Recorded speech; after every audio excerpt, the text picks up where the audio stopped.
नमस्कार, मी स्नेहा. साम संजीवनी या आरोग्य विशेष कार्यक्रमात आपलं स्वागत. चौथ्या टप्प्यातील कॅन्सर आणि इम्युनोथेरपी या विषयावर आपण चर्चा करणार आहोत आणि यावर मार्गदर्शन करण्यासाठी आपल्यासोबत आहेत संभाजीनगरचे प्रसिद्ध आयुर्वेद तज्ज्ञ आणि कॅन्सर इम्युनोथेरपिस्ट डॉक्टर आय.जी. पटेल. डॉक्टर, स्वागत तुमचं. नमस्कार. सरांची ओळख करून देते. कॅन्सरसारख्या आजारावर काम करून आयुर्वेदातील इम्युनोथेरपीद्वारे कॅन्सरसारखा आजार बरा करण्यात डॉक्टर आय.जी. पटेल यांचा हातखंडा आहे. तर आजवर इम्युनोथेरपी आणि कॅन्सरवरील उपचार या विशेष कार्याचा सन्मान म्हणून मोस्ट स्टायलिश इन आयुर्वेद हा पुरस्कार सुद्धा डॉक्टर आय.जी. पटेल यांना मिळालेला आहे. तर नुकताच सकाळ मीडिया ग्रुपचा सुद्धा आरोग्य संपदा हा बहुमान त्यांना मिळालेला आहे. डॉक्टर आय.जी. पटेल हे ताराबाई लिमये आयुर्वेद हॉस्पिटल पुणे तसंच चेस्ट क्लिनिक दादर मुंबई इथं सुद्धा कार्यरत होते. आज त्यांच्या यशस्वी कॅन्सर चिकित्सेची ओढ संभाजीनगरलाच नाही तर संपूर्ण महाराष्ट्राला लागलेली आहे. कारण त्यांच्याकडे येणारा रुग्ण हा एक वेगळी आशा बाळगून त्यांच्याकडे येत असतो आणि डॉक्टरसुद्धा या रुग्णांची कधीच निराशा होऊ देत नाहीत. चिकित्सेचा 100% यशस्वी परिणाम त्यांच्या दिसून येतो. तसंच आज ते संपूर्ण महाराष्ट्रातच नाही तर संपूर्ण भारतात सुद्धा त्यांच्या या उपचारांची आणि त्यांच्यामार्फत केल्या जाणाऱ्या समाजसेवेची अनुभूतीसुद्धा ते देत आहेत. आज त्यांचं 100 खाटांचं कॅन्सर इम्युनोथेरपी सेंटर जे आहे ते औरंगाबाद म्हणजे संभाजीनगर इथे आहे. तसंच इथे इतर वैद्यकीय सुविधा उपलब्ध आहेतच. तसंच ICU, OT, pathology lab, medical स्टोअरसुद्धा त्यांच्या या सिल्वर लाईन मल्टी स्पेशालिटी हॉस्पिटलमध्ये उपलब्ध आहे. चला तर मग चर्चेला सुरुवात करूया. डॉक्टर, आजकाल कॅन्सरचं प्रमाण वाढतं आहे. अगदी असं नाही आहे की फक्त ज्यांना काही वाईट व्यसनं आहेत त्यांनाच फक्त हा आजार होतो, पण अगदी लहान मुलांना सुद्धा होत आहे. एकंदरीतच कॅन्सरचं प्रमाण वाढतं आहे. तर याचं कारण आपण काय सांगू शकतो सगळ्यात मुख्यत्वे करून? त्यातले जे मेजर कारण आहे ते ओव्हर स्ट्रेस हा एक मेजर कारण आहे. आणि दुसरं की इटिंग हॅबिट्स ज्या बदललेल्या आपल्या, जंक फूड आणि याचं जे प्रमाण वाढलेलं, तसंच पेस्टिसाईडचा जो यूज होतो आहे आपल्या भारतामध्ये अनकंट्रोल्ड प्रमाणात, त्याच्यावरती काहीही निर्बंध नाही ते की किती प्रमाणात यूज करावं, की असं कुठलंही बंधन आपण गाईडलाईन्स शेतकऱ्यांना दिलेल्या नाहीत आहे. त्यामुळे बरेच लोक त्याचा दुरुपयोग करून ते जे पेस्टिसाईडचं प्रमाण आहे हे भाज्यांमध्ये आणि फळांमध्ये खूप जास्त प्रमाणात असतं. ते पण एक मुख्य कारण आहे. दुसरं वॉटर कंटॅमिनेशन आहे की पाण्यामध्ये सुद्धा पेस्टिसाईड मिक्स केले जातात बऱ्याच ठिकाणी. तर त्याचंही एक कारण असू शकतं कॅन्सर वाढण्यासाठी. बदलती जीवनशैली याला कितपत कारणीभूत असेल? हां, ते बदलती जीवनशैली हे तर एक मुख्य कारण आहे. कारण आता जी जीवनशैली आहे त्यात स्ट्रेस हा खूप प्रमाणात वाढलेला आहे. सगळीकडे कॉम्पिटिशन आहे. मग काम करण्याचे जे पद्धत आहे की कंटिन्युअस काम, तर ते पण एक कारण आहे कॅन्सर वाढण्याचं. की म्हणजे स्ट्रेस रिलीज फॅक्टर्स जे आहेत ते कमी होऊन जातात आणि झोप जे नॅचरल असायला पाहिजे किंवा जे आहार असायला पाहिजे नॅचरल वेळेवर वगैरे, तर ते प्रकार नाही होत. त्याऐवजी जंक फूड आणि फ्रोझन फूड वगैरे यांचं प्रमाण जास्त आहे. त्यामुळे कॅन्सरचं प्रमाणसुद्धा वाढत चाललं आहे. अच्छा. डॉक्टर, कॅन्सर या आजारावर बाकीच्या थेरपीज आहेत. आपल्याला सगळ्यांना माहिती आहे ती म्हणजे केमोथेरपी किंवा हार्मोन थेरपीचे इंजेक्शन्स. मात्र इम्युनोथेरपी याच्यावर कशा प्रकारे प्रभावी आहे? ॲक्च्युली इम्युनोथेरपी हे नवीन कन्सेप्ट आहे. त्यामुळे हे बरेच लोकांपर्यंत पोचलेलं नाही. तर यामध्ये काय असतं की विविध जे मेडिसिन्स असतात हे कोलनद्वारे किंवा IV द्वारे जी दिली जातात किंवा ओरल मेडिकेशन, याने काय होतं की जे सेल्स असतात हे रिजनरेशन ऑफ सेल्सवरती काम करतं की cancer cells are converted to normal cells. अशी कुठलीही थेरपी नाही की जे इम्युन बूस्ट करून तुमच्या बॉडीलाच ते कॅन्सरचे सेल्स रजिस्ट होईल असं आणि ते कन्वर्ट होतील हळूहळू नॉर्मल सेल्समध्ये. तर अशा प्रकारे ही चिकित्सा काम करते आणि त्याचा नक्कीच फायदा कॅन्सरच्या रुग्णांना होत आहे. आणि आत्ता दिवसेंदिवस हे जास्त प्रमाणात यूज होते आहे सगळीकडेच. म्हणजे सगळ्या हॉस्पिटल्समध्ये सुद्धा इम्युनोथेरपीचा उपयोग जास्त प्रमाणात मागच्या 4 ते 5 वर्षात वाढलेला आहे. आणि नक्कीच त्याचा फायदा रुग्णांना होतो आहे. आणि रुग्ण बरेच कॅन्सरपासून मुक्त होत आहे किंवा त्यांना कॅन्सरपासून ट्रीटमेंट इझी होऊन गेलं आहे, की जेणेकरून पेशंटला जास्त त्रास नाही होणार आणि पेशंटचा आजारसुद्धा इझिली ट्रीट होईल. आणि त्याला ज्या डिफॉर्मिटी येतात आफ्टर ट्रीटमेंट किंवा त्याला जे कॉम्प्लिकेशन होतात आफ्टर ट्रीटमेंट, तर ते नको व्हायला म्हणून जी इम्युनोथेरपी काम करते, तर नक्कीच त्याचा फायदा रुग्णांना होतो आणि रुग्ण बरे होतात. डॉक्टर, तुमच्याकडे आता तुम्ही गेली अनेक वर्ष इम्युनोथेरपिस्ट म्हणून काम करताय, तर तुमचं यावरचं संशोधन काय सांगतं? कोणत्या कोणत्या प्रकारचे कॅन्सरग्रस्त रुग्ण तुमच्याकडे येतात? आमच्याकडे जवळपास सगळ्याच प्रकारच्या कॅन्सरचे रुग्ण येतात.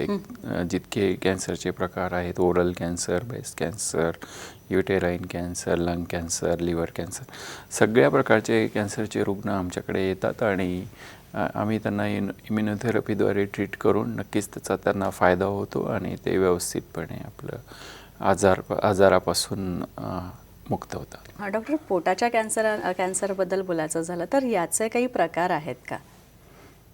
पोटाच्या कॅन्सरमध्ये जे प्रकार आहेत ते एक तर लिव्हरचा कॅन्सर असतो, परत स्टमक कॅन्सर असतो, कोलन कॅन्सर असतो, परत पित्ताशयाचा कॅन्सर असतो आणि पॅनक्रियासचा कॅन्सर असतो.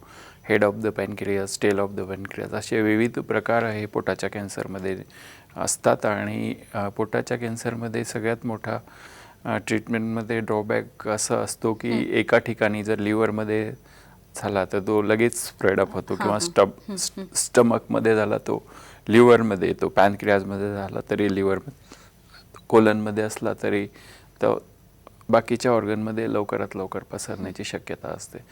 तर याच्यासाठी हे ट्रीट करणं जितक्या इमिजिएट त्याची ट्रीटमेंट फास्ट करता येईल पोटाच्या कॅन्सरमध्ये, तितकं त्याचा उपयोग जास्त प्रमाणात होतो. आणि ज्या फास्ट प्रमाणात जर ती ट्रीटमेंट त्या पेशंटला आपण अवेलेबल करून दिली तर नक्कीच त्याचा फायदा होतो. अच्छा, आता पोटाचा जो कॅन्सर आहे, पोटाचा कॅन्सर, त्याचे विविध प्रकार आणि या विविध प्रकारांच्या उपचार पद्धतींमध्ये इम्युनोथेरपीचा वापर याबद्दल जरा विस्तृत माहिती सांगा. ॲक्च्युली पोटाच्या कॅन्सरमध्ये जेव्हा बरेच वेळा 4 स्टेजपर्यंत कॅन्सर गेलेला असतो पोटाच्या कॅन्सरमध्ये, तर त्याचा इम्युनोथेरपी बरेच वेळा काय होतं की सर्जरी इम्पॉसिबल असते स्प्रेडअप झाल्यामुळे. तर किमोथेरपी पण पेशंटच्या विकनेसमुळे किंवा त्याला डायजेशन प्रॉब्लेम असतात, इनटेक नसतं, वॉमिटिंग राहतात, अशा वेळी त्याला किमोथेरपी रेडिएशनसुद्धा देता येत नाही. अशा वेळी त्या रुग्णांसाठी आपण इम्युनोथेरपीचा अत्यंत प्रभावीपणे उपयोग करून त्या पेशंटला आपण आजारापासून मुक्त करू शकतो, किंवा जे आजार आहे त्याचं प्रमाणसुद्धा कमी करू शकतो, की जेणेकरून त्या पेशंटला काहीही त्रास न होता त्याचं जे लाईफस्टाईल आहे ते रेग्युलर होईल आणि तो त्याचे जे त्रास आहे त्याच्यातून त्याला आपण मुक्त करता येईल. तर लिव्हर कॅन्सरमध्ये बरेच वेळा काय होतं की एक कावीळसारखी लक्षणे निर्माण होतात आणि कावीळसारखी लक्षणं निर्माण झाल्यामुळे पेशंटला कन्फ्युजन असतं की याला कावीळ झाली आहे का. तर ते काविळीची औषध घेतात, तर त्या प्रकारे ते मिसगाईड होऊन जातात की त्याची जी ट्रीटमेंट आहे ती भरकट होऊन जाते. त्यामुळे त्याचा जो आजार आहे तो कमी होण्याच्या ऐवजी वाढत जातो. तर अशा रुग्णांमध्ये जर योग्य वेळी त्याला इम्युनोथेरपी दिलं तर नक्कीच त्याचा फायदा होतो आणि ते रुग्णसुद्धा आपण कॅन्सरपासून बरे करू शकतो. नक्कीच. आपण आणखी कॅन्सरवर प्रभावी ही इम्युनोथेरपी कशा प्रकारे आहे, तसंच जर कॅन्सर त्याच्या स्टेजेसप्रमाणे 4थ्या टप्प्यात आलेला असेल, 4 स्टेज कॅन्सर असेल, तर इम्युनोथेरपीचा वापर करून आपण रुग्णाचं जीवन जे आहे ते सुधारू कसं शकतो याविषयी आपण आणखी जाणून घेणार आहोत डॉक्टर आजी पटेल यांच्याकडून. मात्र त्याआधी छोटासा ब्रेक.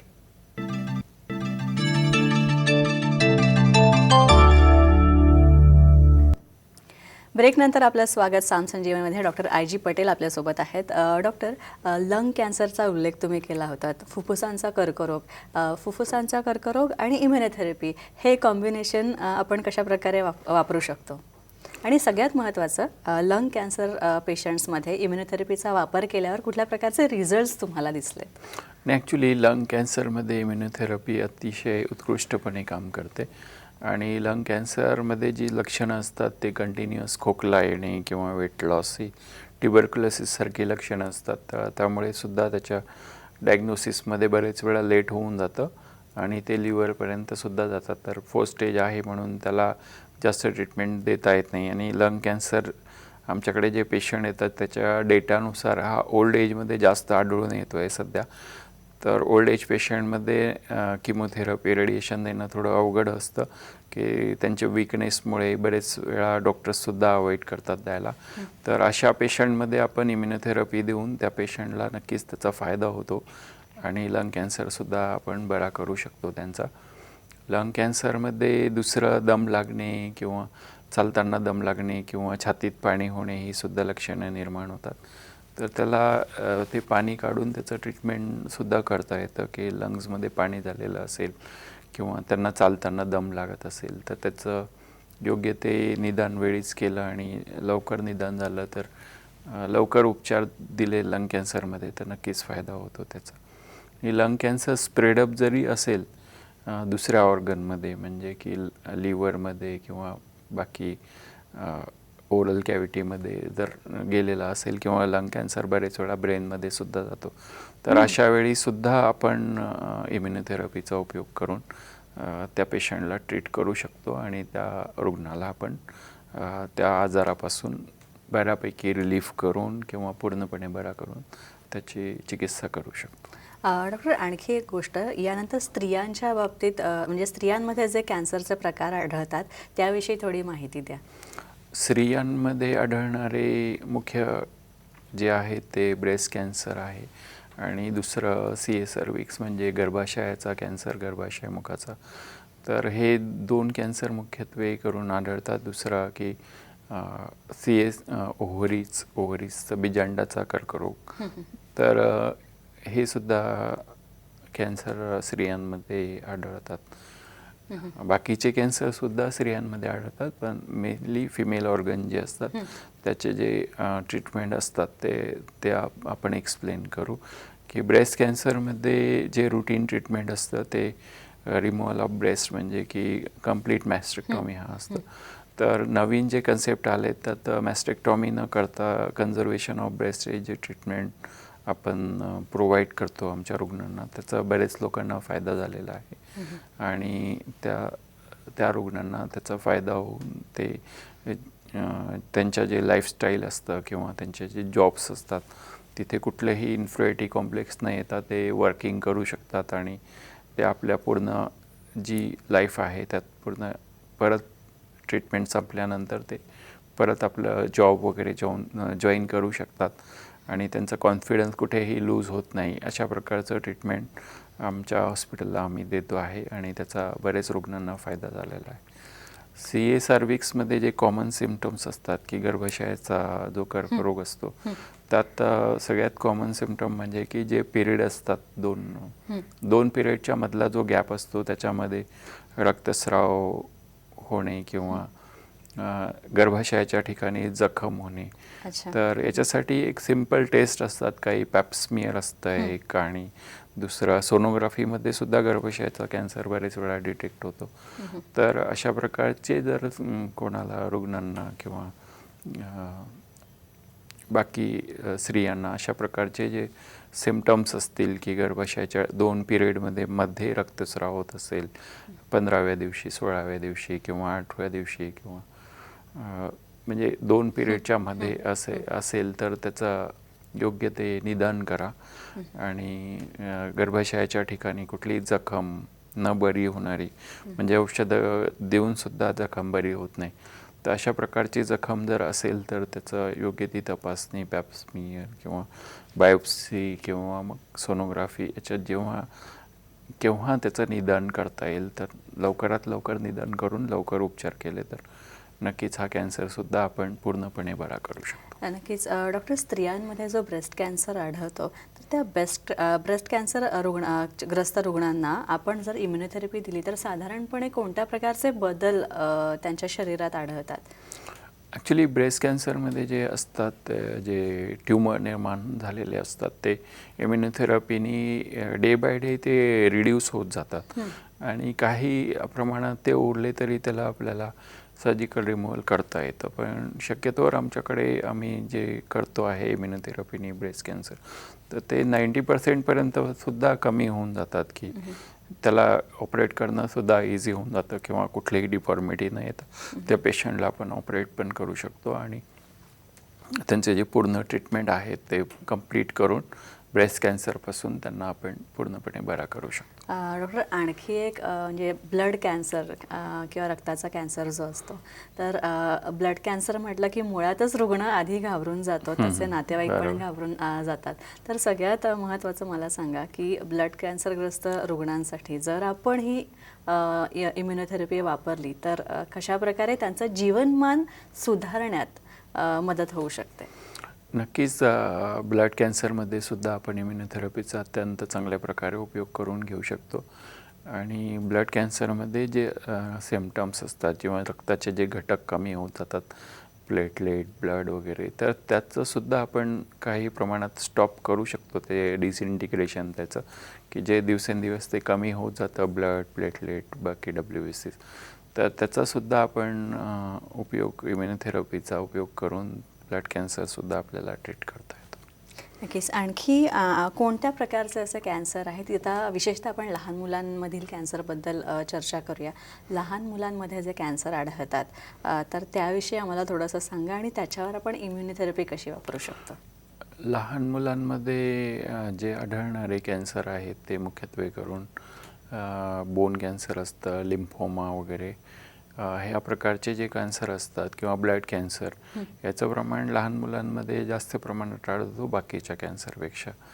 तर त्याला आपण लिम्फोमा जो असतो यात गाठी निर्माण होतात शरीरामध्ये तर लिम्फोमा आपण इम्युनोथेरपीने नक्कीच खूप चांगल्या प्रकारे आपण त्याला ट्रीट करता येतं आणि लिम्फोमा जो असतो तो लहान मुलांमध्ये मोठ्यांमध्ये प्रत्येक एजमध्ये आपल्याला आढळून येतो. याच्यामध्ये जे टेस्ट असतात की याची सिंपल बायोप्सी किंवा मग ब्लड टेस्ट जे असतात त्या टेस्ट करून त्याच्यानुसार आपण त्याचे पॅरामीटर ठरवून ते किती प्रमाणात ट्रीटमेंटला रिस्पॉन्ड करतायत आणि किती प्रमाणात आजार कमी होतो आहे हे पण आपल्याला बघता येतं. अच्छा. डॉक्टर, आता कॅन्सर कुठलाही असो, कुठल्याही प्रकारचा असो, लंग कॅन्सर असो, ब्लड कॅन्सर असो, ब्रेस्ट कॅन्सर असो किंवा आणखी आतड्यांचा किंवा फुफ्फुसांचा कर्करोग असो, तर या सगळ्यात जेव्हा मुळात कॅन्सर जेव्हा त्याच्या चौथ्या टप्प्यात जातो तेव्हा रुग्णांकडे आशा कुठलीच नसते. आता म्हणजे माझा जीवनाचा अंत हा होणारच असं एक त्यांनी मनात गाठ बनवून घेतलेली असते. तर एकंदरीतच इम्युनोथेरपी कॅन्सरच्या चौथ्या टप्प्यामध्ये आपल्याला कशा प्रकारे जीवनदायिनी ठरू शकते? नक्कीच इम्युनोथेरपी 4 स्टेज कॅन्सरच्या रुग्णांसाठी एक जीवनदायिनी आहेच आणि बरेच पेशंट 4 स्टेज कॅन्सरचे सुद्धा बरे होतात आणि असं अजिबात समजू नये की 4 स्टेज कॅन्सर झाला की म्हणून आता संपलं आहे सगळं, आयुष्यमानच संपलं आहे. तर तसं काही नाही आहे. जर 4 स्टेज कॅन्सरसुद्धा आता ट्रीट करता येतं आणि त्याला पूर्ण रुग्णसुद्धा बरा होऊ शकतो 4 स्टेज कॅन्सरपासून आणि आमच्याकडे असे बरेच रुग्ण आहेत की जे 4 स्टेज कॅन्सरपासून बरे झालेले आहेत आणि 4 स्टेज कॅन्सर झाला तरी घाबरू नका. त्याला योग्य ती ट्रीटमेंट आपण देऊ शकतो आणि त्याला पूर्णपणे बरं करू शकतो. मुख्यत्वे करून 4 स्टेजमध्ये ॲब्डोमिनल कॅन्सरच असतात. लंग कॅन्सर हा एक 4 स्टेज असतो. ब्रेस्ट कॅन्सर बरेच वेळा लपवल्यामुळे लेटर स्टेज म्हणजे बरेच वेळा सांगत नाहीत, गाठी असतात ब्रेस्टमध्ये तर रुग्ण सांगत नाहीत किंवा डॉक्टरांना दाखवत नाहीत, तपासण्या करत नाहीत. त्यामुळे सुद्धा तो लंग्समध्ये जातो, लंग्समधून लिव्हरमध्ये आणि ब्रेनमध्ये अशा प्रकारे तो स्प्रेडअप होऊन ब्रेस्ट कॅन्सरसुद्धा 4 स्टेजपर्यंत पोचतो आणि असे बरेच केसेस आमच्या बघण्यात येतात की ब्रेस्ट कॅन्सर आहे आणि ते 4 स्टेजपर्यंत गेलेलं. तर 4 स्टेजपर्यंत गेलं तरी अजिबात घाबरू नका. त्याला योग्य ती ट्रीटमेंट आपण देऊ शकतो आणि त्या स्टेजला सुद्धा आपण पेशंटला रिव्हर्ट करू शकतो आणि या कॅन्सरमधून त्या पेशंटला आपण बरे करण्यात इम्युनोथेरपीचा उपयोग करून नक्कीच त्याचा फायदा त्या रुग्णांना होतो आणि ते रुग्ण पूर्णपणे बरे होऊ शकतात. डॉक्टर, व्यसनाधीनता ज्यांना असते त्यात विशेषतः गुटखा, पान मसाला, तंबाखूचं व्यसन किंवा दारूचं व्यसन अशांना किंवा सिगरेटचं, धूम्रपान याच्यामुळे सुद्धा तोंडाचा कर्करोग होतो किंवा जिभेचा कॅन्सर होतो. तर यात एक पर्याय असा असतो की जीभ काढून टाकणे. तर मग रिमूव्हल ऑफ ऑर्गनपेक्षाही इम्युनोथेरपी जर आपण या प्रकारच्या कॅन्सर्समध्ये वापरली तर आपण कशा प्रकारे रुग्णाला जीवनदान देऊ शकतो? नक्कीच आपण ओरल कॅन्सरमध्ये सुद्धा बरेच वेळा 4 स्टेजपर्यंत गेलेला असतो जिभेचा कॅन्सरसुद्धा. तर अशा वेळी त्यांना ऑपरेट पण करता येत नाही. तर अशा वेळी त्यांना इम्युनोथेरपीचा आपण जर उपयोग करून घेतला तर नक्कीच त्याचा फायदा रुग्णांना होतो आणि आपण त्या रुग्णांना इम्युनोथेरपी देऊन त्यांचा आजार बरा करू शकतो. ओरल कॅन्सरमध्ये घशाचा कॅन्सर जो असतो, फॅरिंग्स, लॅरिंग्स याचे जे कॅन्सर असतात, तर लॅरिंग्स, फॅरिंग्सच्या कॅन्सरमध्ये बरेच वेळा ते इनऑपरेबल असतात किंवा स्प्रेड अप होऊन त्याला ऑपरेट करू शकत नाही. अशा वेळी इम्युनोथेरपीचा उपयोग करून आपण त्या रुग्णांना फॅरिंग्स, लॅरिंग्स किंवा ओरल कॅव्हिटीमधल्या जितक्या प्रकारचे कॅन्सर आहेत, जिभेचं कॅन्सर, बक्कल म्युकोसा, तर जर ते लेटर स्टेजेसपर्यंत गेलं तर नक्कीच त्याचा इनऑपरेबल असेल तर आपण 4 स्टेज कॅन्सरसुद्धा आपण रिव्हर्ट करू शकतो इम्युनोथेरपीद्वारे. आणि असेल तर अजिबात घाबरू नका आणि त्याला योग्य ती ट्रीटमेंट जर घेतली तर नक्कीच त्याचा फायदा आपल्या रुग्णांना होतो आणि हे रुग्ण कॅन्सरपासून बरे होऊ शकतात. नक्कीच सर, आपण पाहिलं की 4थ्या टप्प्यातील कॅन्सर, कोणत्याही प्रकारचा कॅन्सर असो, 4थ्या टप्प्यातील कॅन्सरवर इम्युनोथेरपी कशा प्रकारे प्रभावी ठरते. त्यामुळे तुम्हाला जर या थेरपीचा लाभ घ्यायचा असेल, ही थेरपी करून घ्यायची असेल तर तुम्ही डॉक्टर IG पटेल यांना संपर्क साधू शकता आणि त्यासाठी स्क्रीनवर जे नंबर दिले ते नोट डाऊन करून घ्या. डॉक्टर IG पटेल, तुम्ही इथे आला त्यासाठी खूप खूप आभार तुमचे. धन्यवाद.